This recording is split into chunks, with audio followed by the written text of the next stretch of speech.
presidente desta mesa, querida desembargadora Marga Bartesla, é com muita alegria que eu retorno hoje a Porto Alegre, ao Tribunal Regional Federal, e para bosquejar algumas considerações sobre a atuação do Supremo na proteção dos direitos fundamentais e fazer algumas considerações sobre aquilo que se tem construído na jurisprudência do nosso tribunal. Todos sabem que a Constituição de 88, e isso vem sendo repetido já há algum tempo, é uma Constituição que deu uma atenção significativa à proteção dos direitos fundamentais em sentido amplo.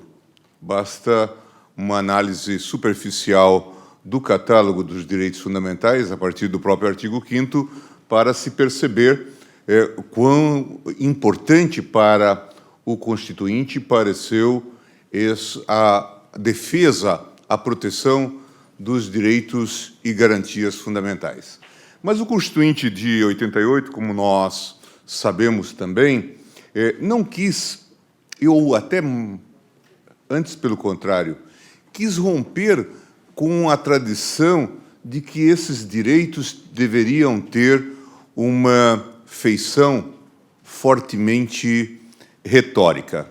Quis encerrar com a prática que era muito comum entre nós de proceder-se à enunciação de direitos que depois não se efetivam. E ampliou aquilo que, de alguma forma, todos nós conhecemos como o sistema de defesa dos direitos fundamentais. Apenas para rememorar, na nossa história republicana, nós sabemos que, lá atrás, na Constituição de 1891, houve a opção por um instrumento de defesa do habeas corpus. Mas logo se percebeu que o habeas corpus, na Constituição de 1891, estava vazado numa linguagem ampla, que permitia que ele fosse utilizado para situações as mais diversas, não necessariamente associadas às constrições de caráter penal ou processual penal. E o habeas corpus passou a ser utilizado de maneira bastante ampla naquele período. O Supremo foi chamado a dirimir as controvérsias sobre essa interpretação e acabou, ali por volta de 1910, 12, desenvolvendo aquilo que depois passou-se a chamar a doutrina brasileira do habeas corpus. O habeas corpus não deveria ser lido da forma tão ampla como uma parte da doutrina e da jurisprudência estava fazendo, mas também não poderia ser lido de uma forma muito restrita. Dizia-se, toda vez que houver algum tipo de situação que envolva a liberdade de locomoção, ainda que isso não seja o objeto principal da demanda, dizia essa jurisprudência, essa leitura do Supremo, poder-se-á usar o habeas corpus. Portanto, se nós quiséssemos sair daqui em passeata para nos deslocarmos até o centro da cidade e tivéssemos um impedimento por parte do poder público, dizia-se, cabe habeas corpus.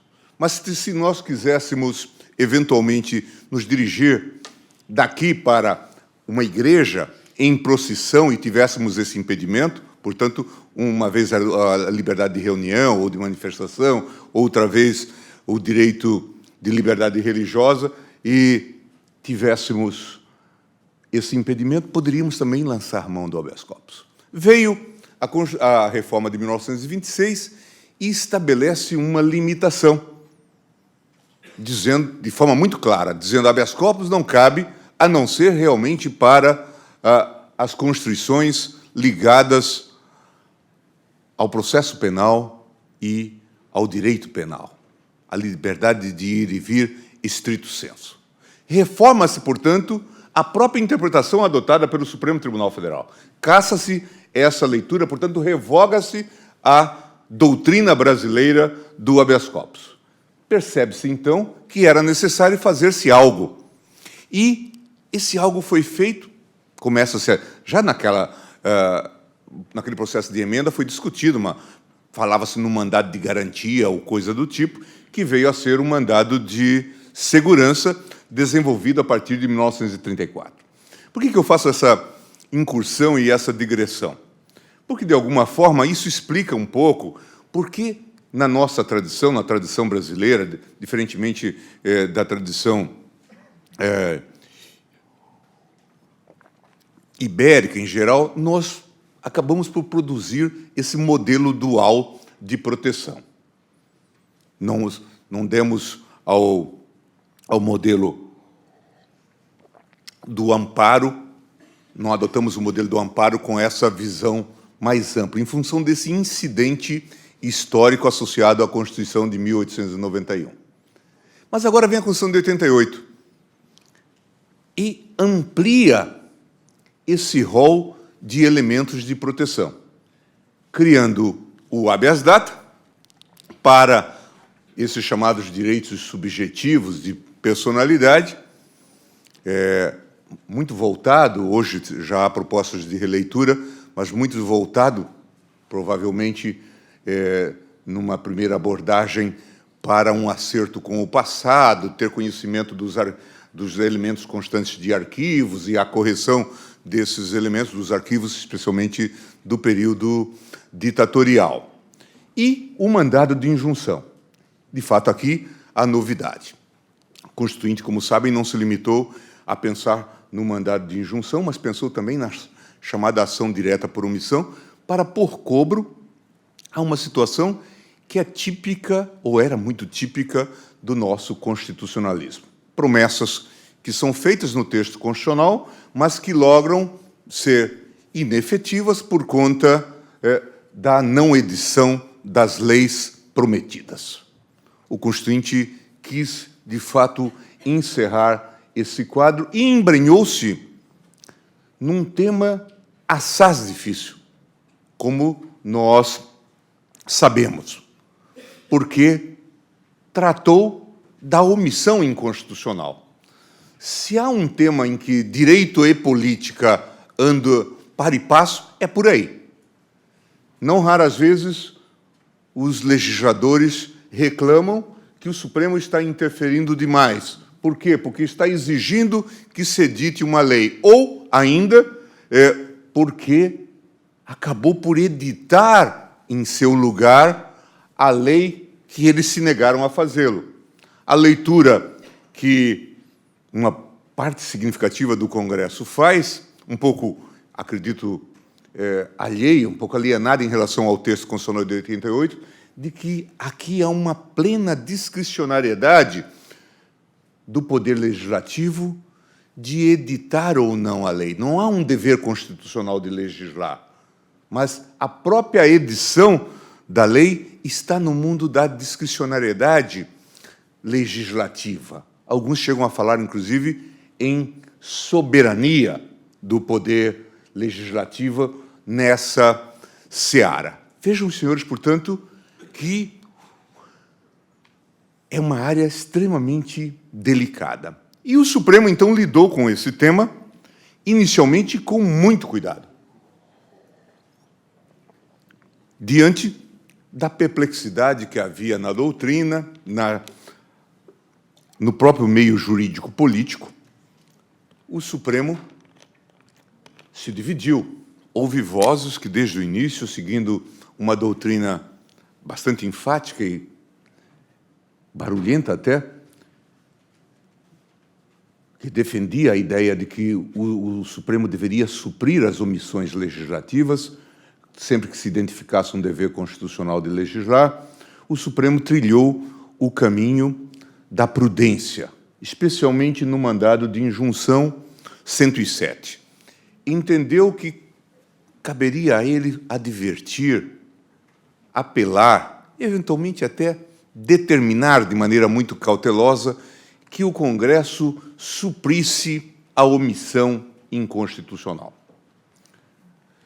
Eu já disse em outro momento, quando a gente ainda tinha paradigmas mais antigos, que essa decisão do Supremo, lá atrás, da relatoria do ministro Moreira Alves, repercutiu no meio jurídico, político, na comunidade jurídica mais engajada, como um verdadeiro maracanaço jurídico.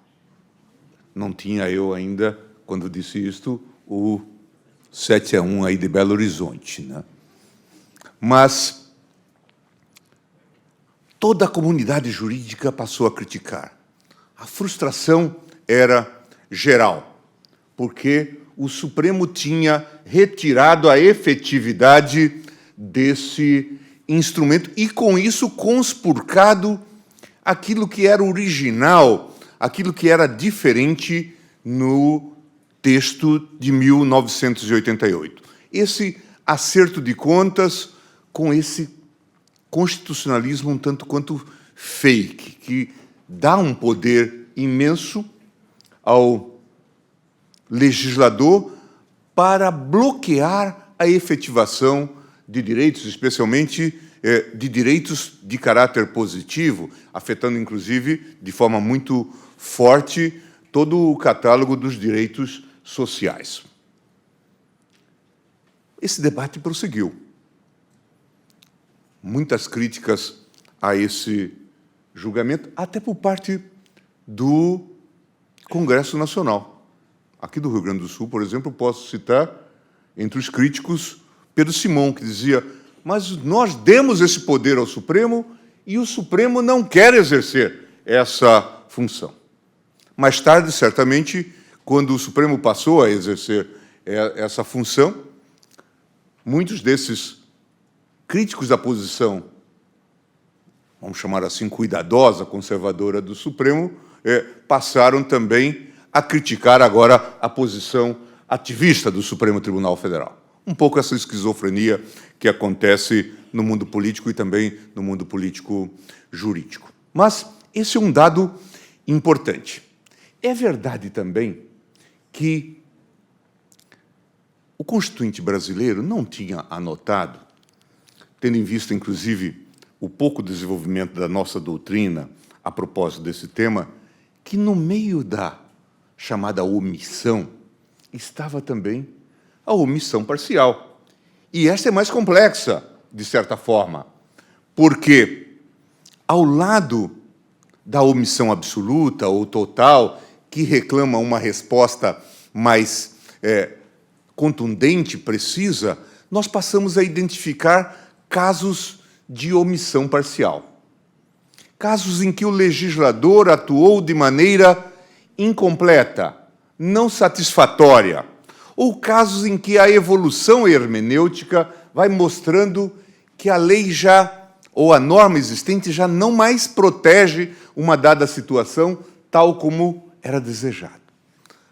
E aí vem uma situação muito peculiar, muito interessante, que é a seguinte: nesses casos de omissão parcial, a rigor, tanto nós podemos lidar com os instrumentos especiais, mandado de injunção, ação direta por omissão, como podemos, eventualmente, lidar com os instrumentos triviais de proteção.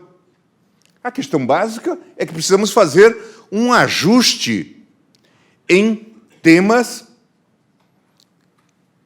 ou na forma do resultado. Porque, claro, se amanhã alguém apontar como inconstitucional, como já aconteceu e de quando em vez acontece, a lei que fixa o salário mínimo, certamente nós não vamos dizer que essa lei é, no quadro atual, plenamente constitucional. Mas vamos, talvez, indicar a existência de uma omissão parcial. Claro que também teremos enorme dificuldade com esse argumento de dizermos que essa lei é inconstitucional e nula na nossa tradição. Mas vamos ter que lançar mão de algum tipo de técnica para estimular o legislador a fazer a revisão desse caso de omissão, declarar que a lei é inconstitucional, mas não é nula, que se aplica por um prazo determinado. E vejam, a omissão parcial faz com que aquele mundo que nós tratamos como um mundo estanque, separado, se aproxime. Eu tanto posso ter isto, eventualmente, num mandado de segurança, num processo qualquer, como pode ocorrer isto num mandado de injunção. Eu posso ter isto discutido numa ADIM, como posso ter numa ação direta por omissão. Mas é claro que eu não posso, se essa questão for suscitada numa ação direta de inconstitucionalidade, dar uma resposta que eu daria na técnica tradicional, declarar a nulidade da lei. Por quê? Porque aí a gente se aproxima daquilo que os alemães advertiam que a gente não poderia fazer. Declarar a nulidade no caso de omissão inconstitucional significa agravar o estado de inconstitucionalidade. E esse é um dos grandes desafios que se coloca. Bom, passaram-se anos e o Supremo, aí por volta de 2007, teve um encontro marcado com a questão do mandado de injunção. Após uma série de exercícios, o tribunal entendeu, quando discutiu a lei, o direito de greve do servidor público, que era possível, sim, fazer uma sentença de perfil normativo aditivo. E acabou por substituir-se, ainda que provisoriamente, ao legislador. E marcou, pelo menos, uma ruptura parcial com aquela jurisprudência assentada no tal mandado de injunção 107. Admitiu que a lei de greve dos serviços gerais, dos serviços privados, também haveria de se aplicar aqui e que o judiciário, o órgão judicial competente, faria as adaptações tendo em vista as situações específicas. Investiu o judiciário, portanto, de um poder imenso. Como havia um certo consenso nessa matéria, a propósito da necessidade de ter algum regramento a propósito do tema do direito de greve, essa decisão não foi recebida pelo meio político como uma decisão de intervenção no seu âmbito. Antes, pelo contrário. Disseram, finalmente o Supremo está colocando ordem nessa confusão. É muito provável que, um pouco maquiavelicamente, até viram com um certo alívio a ação do Supremo nesse caso. Felizmente, eles estão fazendo aquilo que, eventualmente, nós deveríamos ter feito. Mas, um pouco lei de greve nesta quadratura, nesta quadra, era um pouco a quadratura do círculo, não se consegue consenso, enorme dificuldade. O Supremo acabou por resolver essa questão. E diria que, talvez com poucas exceções, sob aplausos gerais. Mas isso tinha consequências. Logo, alguns colegas já entendiam que agora nós viramos a página do mandado de injunção 107, a jurisprudência lastreada naquele self-restraint, e que deveríamos, então, adotar para todos os casos. Eu me lembro que eu fui relator do caso do aviso prévio proporcional, que está aí também no texto constitucional, cuja regulamentação se arrastava também por anos. E, claro, é um tema delicado, não do ponto de vista de regulação jurídica, mas de impacto no mercado de trabalho, na economia. Veio a disciplina, veio a reclamação no Supremo sobre isto, em mandado de injunção. Eu era relator de alguns desses processos e levei ao plenário. Eu me lembro que nós começamos a discutir, consenso básico, claro, cabia o mandado de injunção, deveríamos conceder o mandado de injunção, mas alguns colegas já queriam regular. E aí disseram coisas as mais diversas. Alguns disseram, mas nós não temos um paradigma, diferentemente do caso do direito de greve, Nós não temos qualquer paradigma para se aplicar aqui, ainda que em caráter provisório e substitutivo. Não, mas nós podemos buscar paradigmas nos próprios projetos que tramitam no Congresso Nacional. E alguém disse, então, por que não tomar, por exemplo, como referência e positivar provisoriamente um projeto do senador Paim a propósito do assunto? Imagine como a gente iria justificar. Mas por que Paim? Porque ele tradicionalmente gosta desse tema e se dedica a esse tema. Certamente haveria outros projetos tratando da matéria. A discussão ficou um pouco desorientada e eu ficava com os meus botões perguntando para onde nós vamos com essa matéria.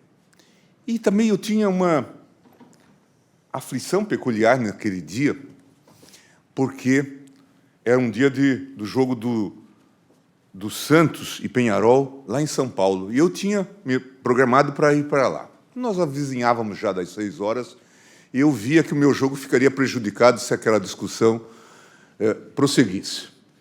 E eu, um pouco confuso com tudo aquilo, as discussões que não se articulavam, eu disse, olha, diante de tantas e tão múltiplas propostas de legislação, porque era disso que se cuidava, eu proporia que adiássemos essa sessão, vamos simplesmente declarar que está deferido o mandado de injunção.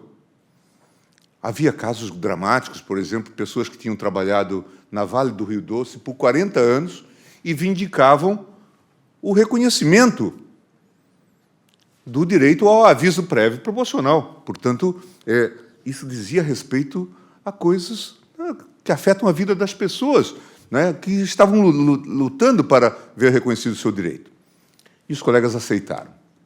Na semana seguinte, nós começamos a conversar e vimos que havia uma trava no debate no Congresso Nacional. O Congresso não conseguia decidir por conta das confusões que se estabeleceram entre trabalhadores e empregadores. E, de fato, resolver isto não é difícil do ponto de vista jurídico. Fixar um critério. Cada país tem uma cultura laboral e adota um tipo de critério. Mas, evidentemente, se o Supremo fixasse um critério, dificilmente o Congresso poderia ficar abaixo do critério que, eventualmente, o Supremo viesse a fixar. Essa era uma consideração que nós tínhamos que fazer, tendo em vista o princípio da separação de poderes. Por outro lado, isso tem implicações no mercado de trabalho. Se nós tratamos de uma maneira muito rígida esse tema e elevamos os custos, é muito provável, para aqueles empregados mais antigos, é muito provável que, nessa lógica que hoje impera nas relações econômicas, no âmbito do direito de trabalho, que, ao invés de fazer o bem, nós possamos estar fazendo o mal, como se fala no Evangelho. Por quê? Porque as empresas vão se estruturar para eliminar empregados mais antigos e não deixar que aqueles novos se tornem antigos, porque isso passa a ser um custo eventual se houver necessidade de dispensa. Quem pode fazer esse tipo de avaliação? Óbvio que é uma avaliação difícil de se fazer no âmbito do judiciário. É claro que se colocasse aqui para nós decidirmos, evidentemente que nós diríamos, vamos dar o máximo que é razoável para os trabalhadores. Mas isto tem implicações em todos os âmbitos. Eu tenho falado para os meus amigos do TST, alguns muito entusiasmados com o intervencionismo no âmbito das relações laborais, que a gente tem que tratar na justiça do trabalho também, e tem que ter essa visão da política geral, não só, e o mundo está indicando isto, com toda essa crise, não apenas do direito dos empregados e dos, eventualmente, ex-empregados, mas também do direito dessa juventude que está aí de encontrar em algum momento emprego.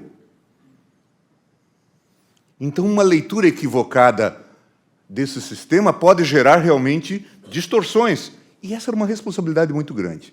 Bom, o fato é que, 2 semanas depois dessas conversas iniciais e da tentativa de construir uma solução, o Congresso votou o projeto de lei cuja tramitação estava travada.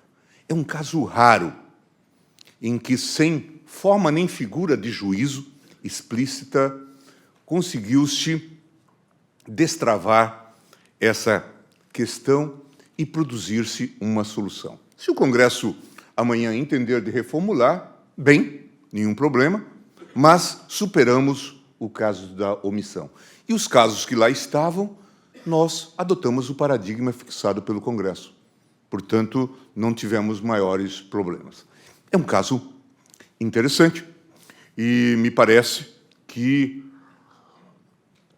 precisamos, talvez, a partir dessa experiência, tentar encontrar um modo de procedimentalizar esse tipo de diálogo em outros casos para estimular o processo decisório e, talvez, evitar problemas sérios, né, que temos tido nessas relações. Mas a mim me parece que o mandado de injunção é um desses instrumentos interessantes e que merece a nossa atenção quando falamos de proteção. E a evolução da jurisprudência, eu acredito que a jurisprudência ainda está em evolução, essa evolução da jurisprudência até aqui sinaliza criticamente quanto é possível fazer-se em matéria de respeito aos direitos fundamentais a partir de um aprendizado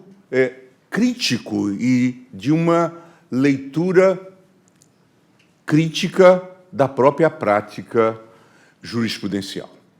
É curioso também que, na mesma toada, nós, no âmbito das omissões parciais, passamos a tratar como fungíveis a ação direta por omissão e a ação direta de inconstitucionalidade, procedendo, então, à declaração de inconstitucionalidade sem pronúncia da nulidade, para lembrar o caso do Fundo de Participação dos Estados, em que nós acabamos por declarar a inconstitucionalidade das normas que regulavam o Fundo de Participação dos Estados, porque não continham determinadas regras, eram incompletas, e deixamos para que o Congresso editasse a lei num prazo de 36 meses.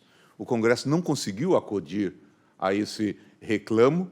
Isto mostra sempre a delicadeza dos casos de omissão e o aprendizado sensível dessa questão.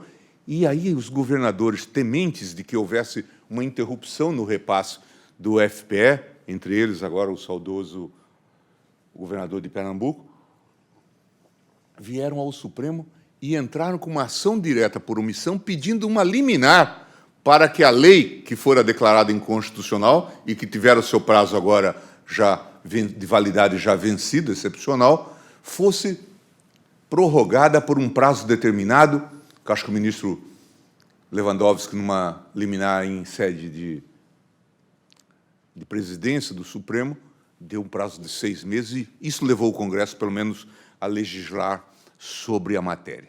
A omissão inconstitucional, portanto, é um grande desafio que nós precisamos enfrentar, e hoje temos esses dois instrumentos, afora outros que podem ser utilizados com o mesmo desiderato. Nessa linha, em linha similar, nós tivemos também dois debates, duas controvérsias importantes que dizem um pouco com a questão da omissão inconstitucional. O primeiro afeta direito pré-constitucional, o caso do aborto do feto anencéfalo. Aqui, vejam os senhores, o caso é muito curioso.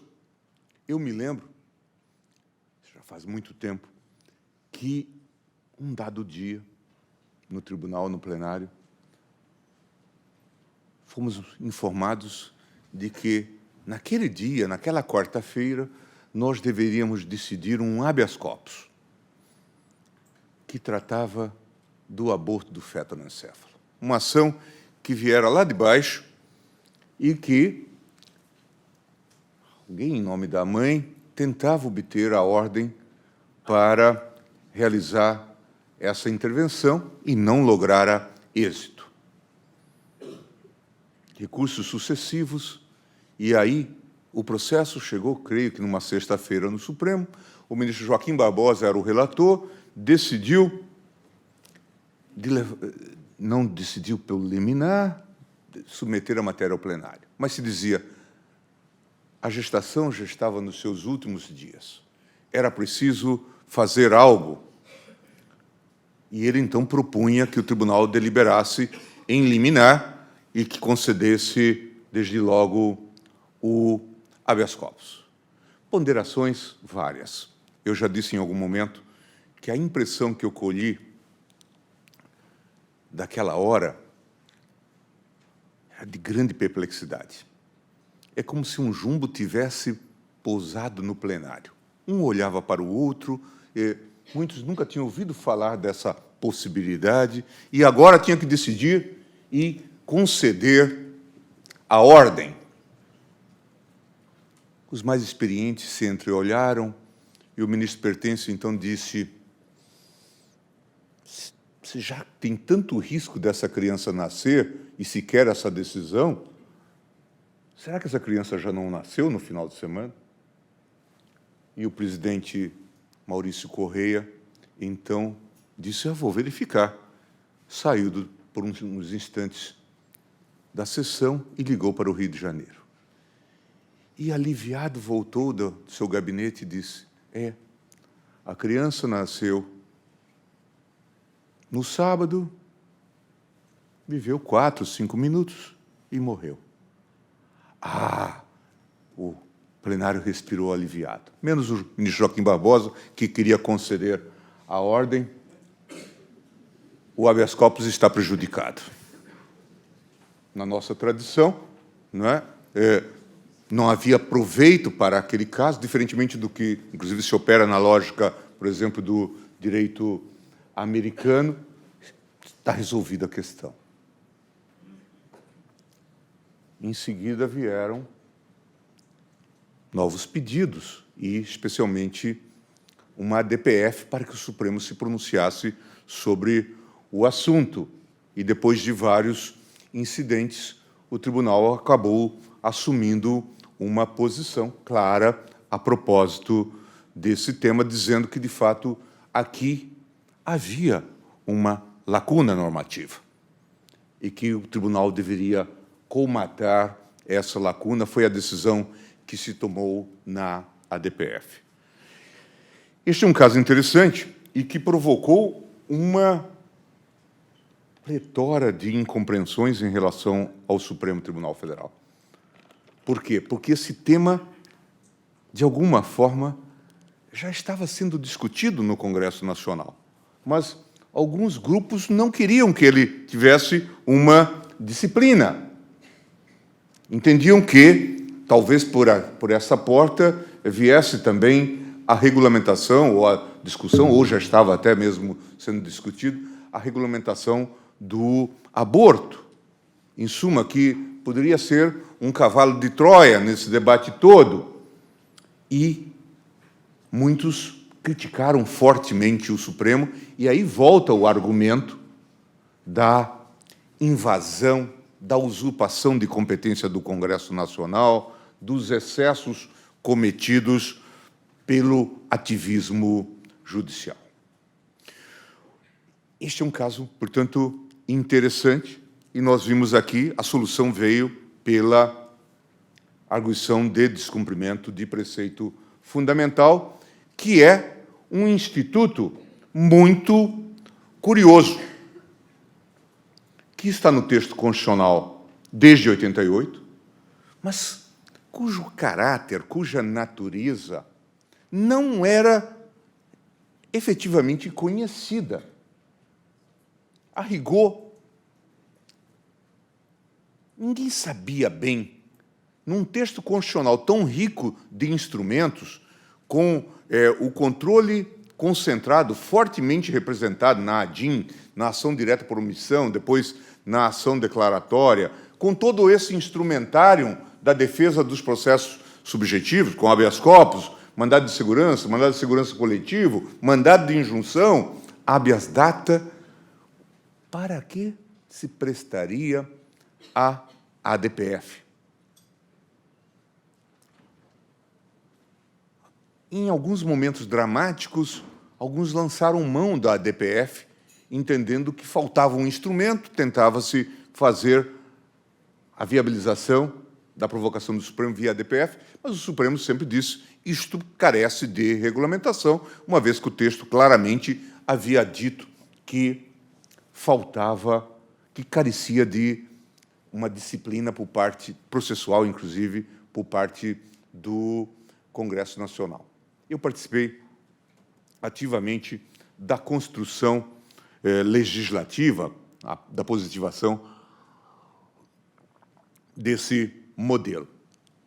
Me lembro que, quando discutimos, certa feita, com o professor Celso Bastos, de saudosa memória, essa temática, ele disse, precisamos de, em alguns casos, inclusive de direito pré-constitucional, tentar levar logo a matéria ao Supremo, uma vez que o Supremo entende que não cabe a ADIM em relação ao direito anterior à Constituição. E também, em situações especiais, talvez nós pudéssemos ir diretamente ao Supremo e não termos que fazer toda a escada geral de todo o Judiciário. Eu disse a ele, à época, podemos desenhar esse texto e pensar em algum exemplo e justificar a apresentação de uma disciplina sobre a matéria. Ele fez uma primeira proposta, eu estava incumbido de escrever o texto que resultou no anteprojeto, depois no projeto, depois na Lei 9868, a lei que trata da ADIM e da ADC, fiz contraproposta, depois reunimos uma equipe maior e discutimos a ADPF. E fizemos um pouco a ADPF como subsidiária da ADIM. Discutimos se deveria ser legitimado todo e qualquer indivíduo ou apenas aqueles legitimados para a ação direta, e chegamos à conclusão de que teria que ser uma legitimação mais restrita. Conseguimos bosquejar esse texto e apresentamos, sugerir ao Supremo, indicamos isso ao Supremo, à época o presidente era o ministro Celso de Mello. O Supremo, naquela época, ou no Supremo, naquela época, falar de mais uma ação, o tribunal já estava asfixiado com tantos processos, parecia, na verdade, um vitupério. Nenhuma palavra se deu a propósito do assunto. Mas tramitava no Congresso Nacional uma proposta da deputada Sandra Stalin, do PT, que queria ampliar aquilo que se faz no âmbito do mandado de segurança para aos questionamentos das decisões das mesas das câmaras, quando se tem controvérsia sobre processo legislativo. E ela também, de certa forma como nós, via a necessidade de usar um instrumento, tangida talvez por pensamento de necessidade. Então, ela fez uma ADPF, dando legitimação ampla, e era um projeto, acho que com 2 artigos, poucos artigos, e ela apresentou esse projeto. Nosso projeto entrou também na lista política, na discussão, e acabou sendo aprovado. O projeto da deputada Sandra Stalin, até por ponderação do Supremo, acabou sendo extirpado por veto às ideias que ela tinha apresentado, e subsistiu esse projeto da Comissão Celso Bastos, que está aí, e que resultou na Lei 9882. Essa lei foi muito criticada, inclusive a OAB chegou a entrar com uma ADIM contra a lei da ADPF, reclamando que havia efeito vinculante e tudo mais. Mas logo se percebeu que o Instituto tinha riquezas, entre entre elas a de propiciar o exame pelo Supremo, de forma direta, do direito anterior à Constituição, como nós vimos nesses casos. Atingir leis já revogadas, que estavam tendo sua aplicação asseguradas em dados processos, e hoje é um instrumento importante, como nós vimos nesse caso da DPF utilizada para a proteção, no caso do aborto do feto anencefalo. Um outro caso que toca com essa temática da omissão e também responsável por uma certa, hoje, antipatia do Supremo em determinados meios congressuais e fora dele, diz respeito ao casamento, ou chamada união estável das pessoas do mesmo sexo. Também aqui, o tema já estava sendo objeto de discussão no Congresso Nacional. Muitas propostas, casamento, união homoafetiva, mas o tema é tabu para determinados grupamentos políticos fortes também em convicções religiosas. E, claro, como é um grupo expressivo, eles também logram fazer alianças estratégicas. Não vota neste, que eu voto naquele. Não é? E, portanto, este grupo se adensa no Congresso Nacional. O tema veio, então, para o Supremo. Creio que uma ADIM e também uma ADPF. Objeto de ampla discussão, ao fim e ao cabo, o Supremo acabou por reconhecer a possibilidade de aplicação da lei da união homoafetiva, da união entre pessoas de sexo diferente a essas uniões homoafetivas. Sofreu toda a sorte de ataques. A impropriedade da ADPF, diziam alguns, para essa finalidade, a inadequação das sentenças de caráter aditivo, o argumento a propósito da literalidade do texto constitucional, porque a matéria, de alguma forma, já fora objeto de debate no âmbito do processo constituinte. E lá se assentou que o casamento e também a união estável pressupunha relação entre pessoas de sexo diverso. Logo, dizia-se, o Supremo está a violar a literalidade do texto constitucional. Embora a Constituição seja bastante nova, né, tendo em vista os paradigmas aí do constitucionalismo mundial, mas aqui surgiram até defensores de um certo ideário originalista. Né? O Supremo está violando a vontade do Constituinte. Eu perfilhei a corrente daqueles que sustentaram a possibilidade dessa interpretação, ainda que com fundamentos ligeiramente diversos. Se os senhores olharem o texto de 88, eu acho que esse é um dado também importante para a gente destacar aqui, o texto contém, no catálogo do artigo 5º, direitos inequívocos, mas contém normas que, a rigor, não se enquadrariam diretamente como definidoras de direitos, mas que impõem, por exemplo, ao Estado, ao poder público, de uma maneira geral, um dever de proteção. A gente não vai conseguir enquadrar, por exemplo, as normas que falam do crime hediondo, ou que tipificam o racismo como crime inafiançável e imprescritível, como normas definidoras de direito. mas certamente como normas que impõem um dever de proteção. E o texto constitucional contém também uma cláusula que diz que o poder público deve atuar para profiligar, para eliminar toda forma de discriminação.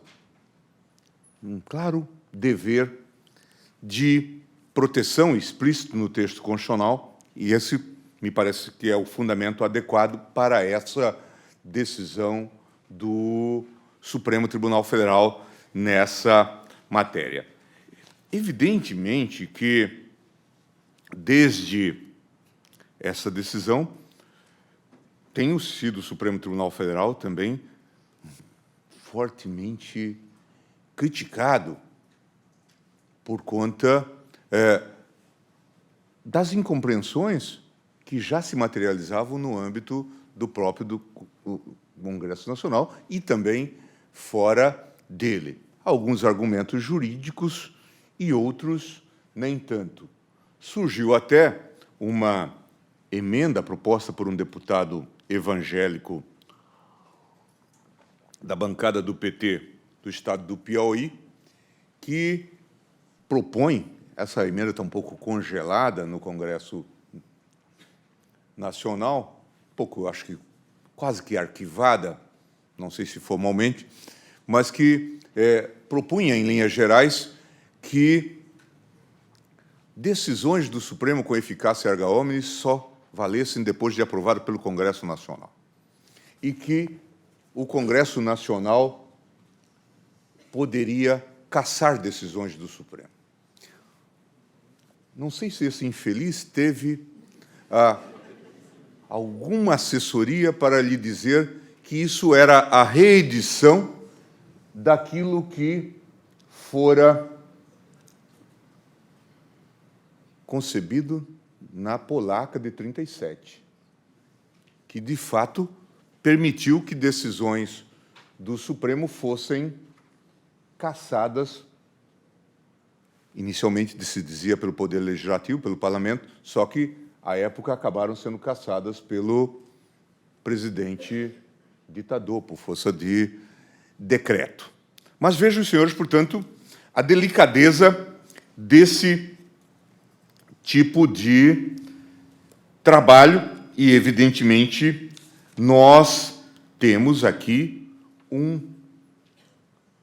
alguns desafios, muitos deles associados a essa temática da omissão. Já fica claro que, evidentemente, o mandado de injunção, a ação direta por omissão são instrumentos importantes hoje desse controle da omissão, mas há outros instrumentos igualmente adequados, não é? Nós temos que fazer o ajuste quanto à técnica de decisão. A própria ADIM pode ser utilizada no quadro da omissão parcial e, como vimos também, a DPF. Há campos mais tradicionais em que o Supremo também tem atuado na defesa dos direitos fundamentais. Eu tenho a impressão de que, vez por outra, em função dos ciclos políticos por que passamos, nós temos que voltar a revitalizar o velho e bom habeas corpus. E nós tivemos uma fase no Supremo Tribunal Federal em que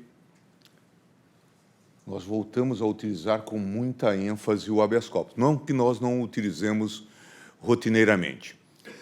Hoje até há uma corrente no tribunal, e alguns colegas que estão querendo reduzir a jurisprudência do Supremo a partir, no âmbito de habeas corpus, a partir de um referencial fortemente estatístico. Não entendem que o tribunal está muito assoberbado, especialmente a turma, com os habeas corpus, e querem, então, fazer uma leitura que o tribunal até aqui nunca fez, sob a Constituição de 88, literal, do texto constitucional, dizendo que, se a lesão tiver ocorrido no âmbito do juiz de primeiro grau, caberá recurso ordinário para um tribunal, e daí apenas recurso especial e recurso extraordinário. E se a questão tiver um recurso ordinário no âmbito do STJ, não caberá mais habeas corpus para o Supremo, a impugnação terá que vir pela via do recurso extraordinário. E a primeira turma do tribunal chegou a adotar essa orientação, depois, diante dos chamados casos teratológicos, o próprio ministro Marco Aurélio, que se entusiasmou com a solução, retirou o apoio a essa tese. Na nossa segunda turma, essa tese chegou a ser bosquejada, mas não contou com a simpatia da maioria, por razões até de índole pragmática. O tribunal acaba concedendo, em média, algo em torno de 30% dos habeas corpus que são admitidos. É um índice extremamente alto. E alguém pode pensar, bom, mas se trata de matérias extremamente complexas, etc., mas nós vamos ver que lá estão os casos de bagatela, dependendo da tendência de determinados tribunais em dado momento histórico, o furto do bambolê, da fita de vídeo, do chinela havaiana, em suma, esses casos, às vezes a gente surpreende com a pessoa ainda presa, né, por conta do furto de uma lata de Coca-Cola. Então, nesse quadro, certamente, restringir o habeas corpus é um desserviço. Mas, muitas vezes, tem-se uma utilização claramente político-institucional do habeas corpus, diante de abusos. E eu vou me referir àquele momento em que a polícia, especialmente a Polícia Federal, fazia dessas cenas de prisão um grande espetáculo. E que essas ações eram perpetradas com grande repercussão. Um momento específico, muito historicamente situado e datado, o governo do presidente Lula enfraquecido com o episódio do Mensalão. A polícia assumiu um protagonismo difícil de se ver em tempos democráticos e afrontava a tudo. E o Supremo, então, começou a dar respostas pontuais. Mas havia um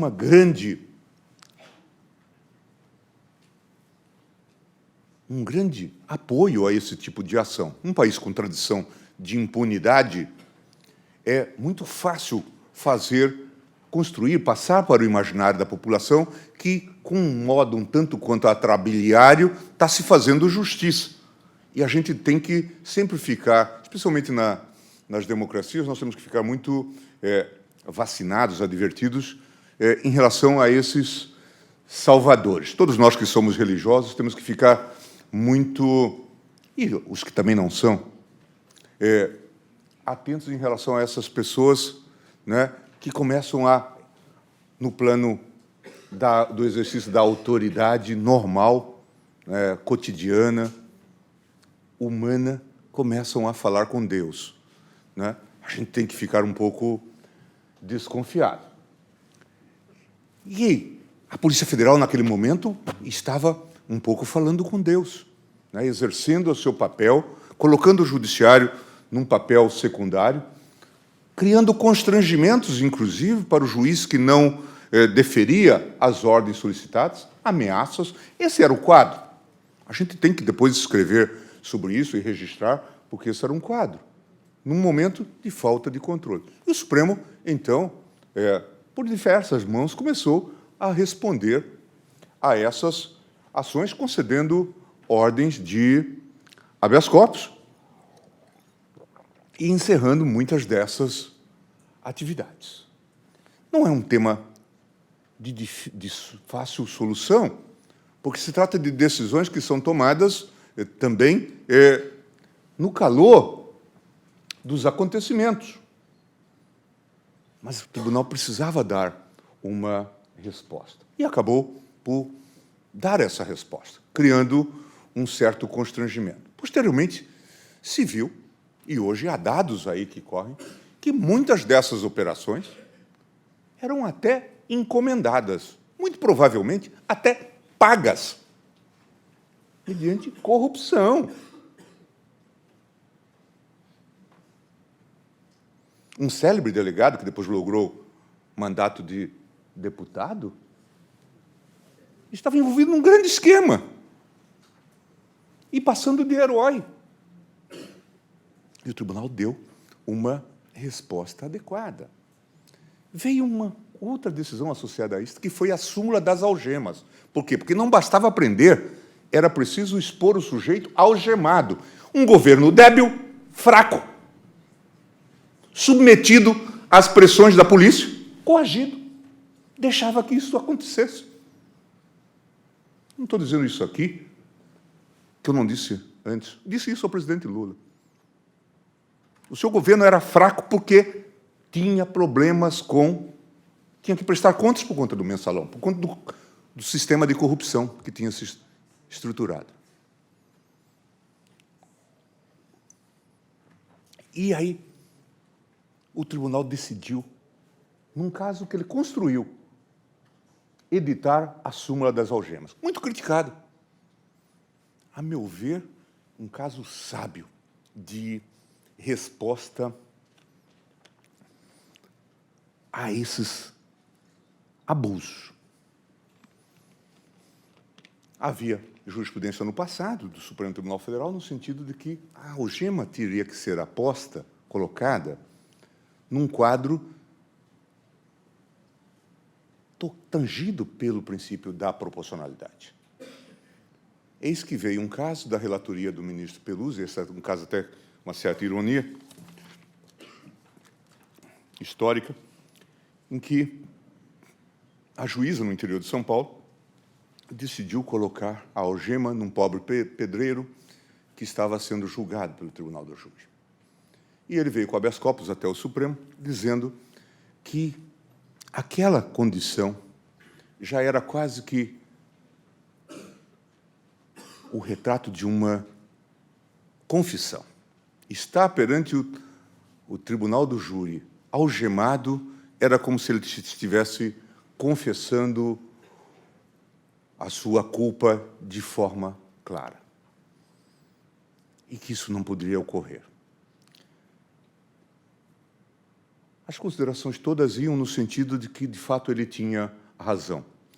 O ministro Peluso aprofundou essas considerações e disse que talvez a própria juíza, no caso era uma juíza, pouco experiente, tivesse cautelas, tivesse adotado cautelas excessivas e que, portanto, justificava-se a medida que ela tinha tomado, tendo visto os temores, mas que, visto isto numa perspectiva geral, que não havia como não conceder a ordem.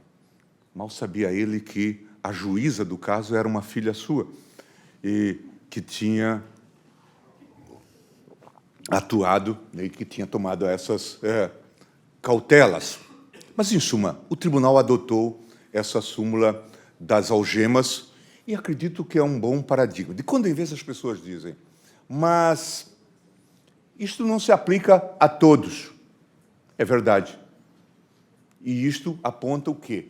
O déficit no sistema de proteção, a falta de acompanhamento, a não existência de um modelo de assistência judiciária que faça com que esse entendimento hoje simulado e, portanto, com força vinculante, seja aplicado.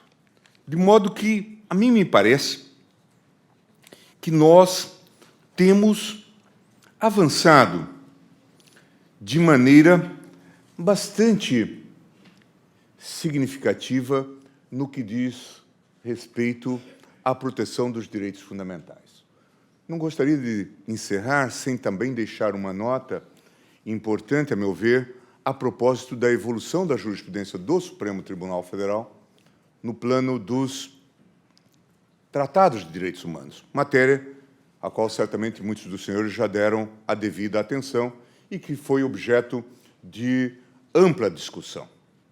O pano de fundo desse debate associava-se ao Pacto de San José, a Convenção Interamericana dos Direitos Humanos,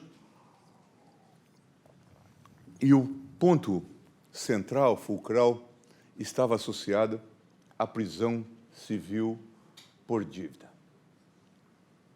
O Supremo, num primeiro momento, contrário à posição do STJ, e aqui na posição representada, inclusive, pelo mestre e amigo Rui Rosado, o Supremo adotou uma posição formal, literal, dizendo que os tratados de direitos humanos adentravam a ordem jurídica como normas ordinárias, singulares, e que, no caso específico, inclusive,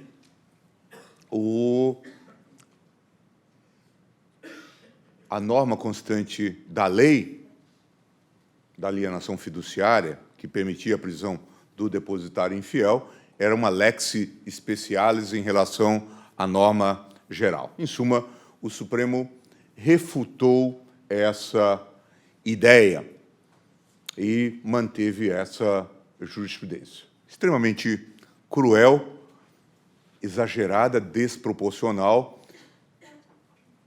à utilização da prisão civil por dívida nos casos generalizados, artificiais, quase que ficcionais,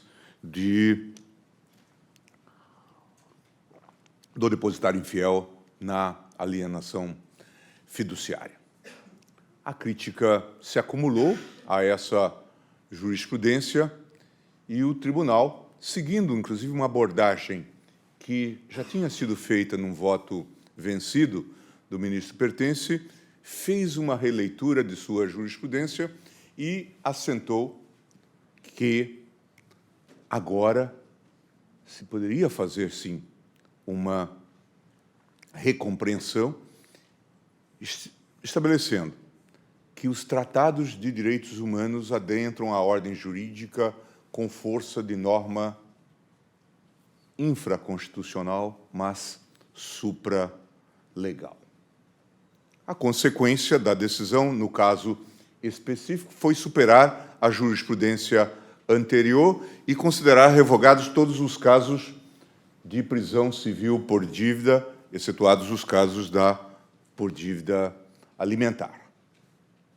E, com isto, acredito que se deu uma resposta adequada a esse tema que nos afligia e conseguiu que nós passássemos a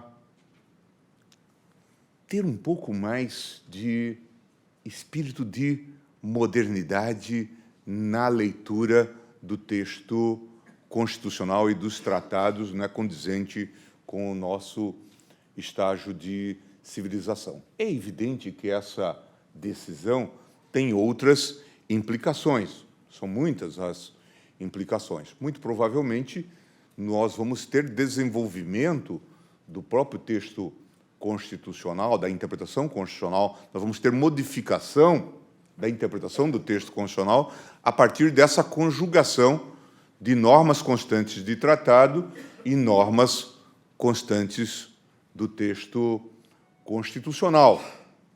Isso será inevitável. Certamente, vamos ter casos de abertura, que agora o próprio texto constitucional propicia, de conversão de tratados em tratados com força de emenda constitucional. Mas, sem dúvida nenhuma, o passo dado nessa matéria foi, a meu ver, extremamente importante para resolvermos uma situação que nos constrangia, que nos causava embaraço já no plano da comunidade jurídica, já no plano da comunidade jurídica nacional, já no plano da comunidade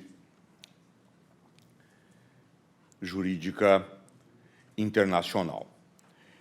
Em suma, temos aí um sem número desafios, né, no âmbito da interpretação dos direitos e garantias fundamentais, mas é muito provável que a Constituição de 88 tenha nos propiciado, com esse arsenal de instrumentos,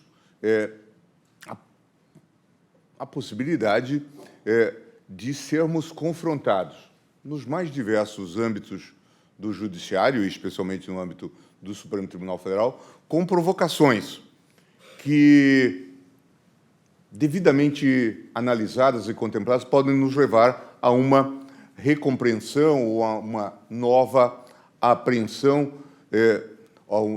a uma identificação de uma nova faceta dos direitos fundamentais.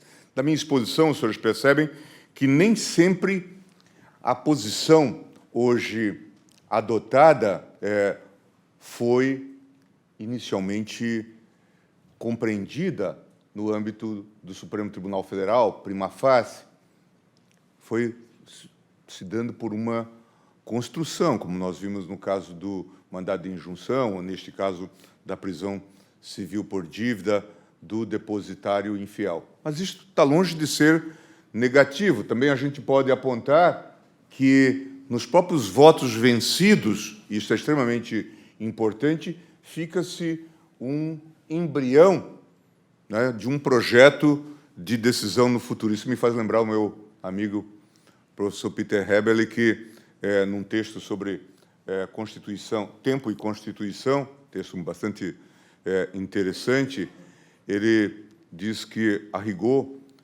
se nós formos, de fato, estritos, não faz muito sentido hoje distinguir interpretação de mutação constitucional. E, seguindo aquela linha de Gadamer sobre a pré-compreensão, ele diz nós caminhamos de uma pré-compreensão para uma pós-compreensão.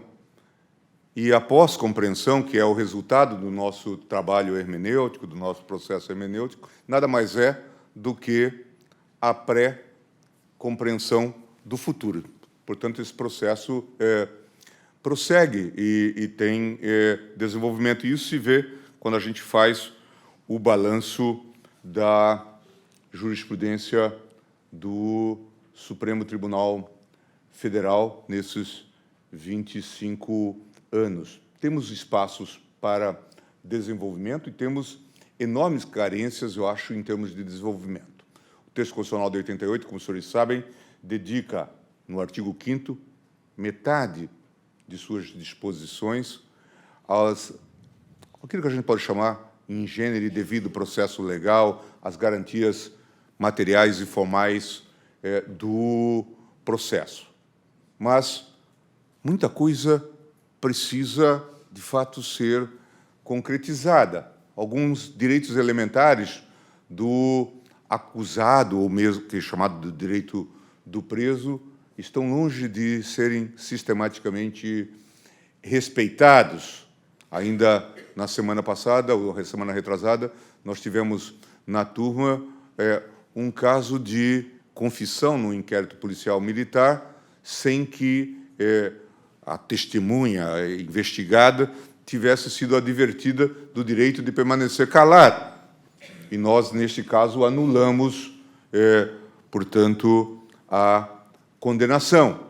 E acho que teremos que dar bastante atenção a isto. Eu tenho especulado, a propósito desse número imenso de presos provisórios no Brasil, e este é um problema sério. Dos quase 600 mil presos no Brasil, nós temos hoje praticamente a metade de presos provisórios. E é uma situação bastante séria. E nós precisamos dar a devida atenção a isso. A despeito da lei, já existir uma lei que estimula a prisão, a adoção de medidas alternativas, isto acaba não tendo relevância na prática. Precisamos, de fato, dar a devida atenção. Eu tenho discutido com os colegas, especialmente a partir da experiência que temos com a nova lei de drogas, se não seria o caso de aplicarmos, por exemplo, ainda que de forma tentativa e experimental, aquilo que está na Convenção Interamericana e está em várias convenções internacionais, da necessidade de apresentação do preso ao juiz após o flagrante. Já sei, pelo olhar da desembargadora, que ela já vislumbra dificuldades, e é verdade. Há dificuldades práticas neste âmbito, mas precisamos discutir isto como um instrumento adequado, inclusive, para que o juiz possa avaliar quanto à necessidade ou não de manter o flagrante, de convolar o flagrante em prisão provisória. Em suma, são muitos os desafios que se colocam para os próximos tempos. Sem dúvida nenhuma, nós temos que continuar nessa faina, nesse trabalho de buscar soluções para termos uma interpretação adequada da Constituição. Esse trabalho há de prosseguir e, veja, com base nos diversos instrumentos, desde o velho e bom habeas corpus até aos novos instrumentos que foram propiciados pelo Constituinte de 88, como o mandado de injunção. Todos eles se encontram nessa fase ainda de garantia e de construção. Eu mesmo, na turma, tenho discutido necessidade de pensarmos um processo constitucional que seja mais efetivo. No âmbito do mandado de injunção, nós já verificamos que o mandado de injunção ele é apenas em parte um instrumento de processo de defesa de direito individual, porque, tal como nós o concebemos, a decisão acaba projetando efeitos para além do caso concreto. Tanto é que já tivemos aceitação no plenário de reclamação com base numa decisão dada em mandado de injunção. Eu fico a pensar se não é o caso de também sermos inventivos com o próprio habeas corpus. Nesses casos de sistemática violação, de sistêmica violação daquilo que está no texto constitucional, se não seria o caso de trabalharmos com essa concepção que hoje marca o mandado de segurança, assim chamado mandado de segurança coletivo, também no âmbito do habeas corpus. Mas, em suma, isto é mais um propósito de lhes trazer também um pouco de desafio e de desconforto espiritual. Muito obrigado.